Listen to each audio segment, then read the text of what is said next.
Welcome to our Insurance Explainer. Today's question, deductible versus copay. What's the difference? Let's compare these insurance terms. A deductible, you might pay $1,000 before insurance helps. A copay, just $25 per visit. Your deductible is like an empty bucket. Every medical bill fills it up. Once you reach $1,500, insurance kicks in. A copay is really simple. You see your doctor, pay a small fixed amount like $25. Same amount every time.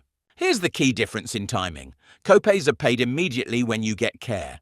Deductibles come later after insurance processing. Real example, doctor visit costs $200. Haven't met your deductible? You pay the full amount. Already met it? Just $25. Here's how it works over a full year. Early on, you pay large amounts toward your deductible. Once you hit that milestone, you switch to small copays for the rest of the year. Which plan fits you? Young and healthy, high deductible plan, have a family, low deductible, managing health issues, comprehensive coverage. The bottom line, deductibles are larger amounts you pay upfront each year. Copays are small fixed fees per visit. Understanding both helps you choose the right plan. Now you understand the difference. Make informed choices, save money, and get the coverage you truly deserve. Thanks for watching.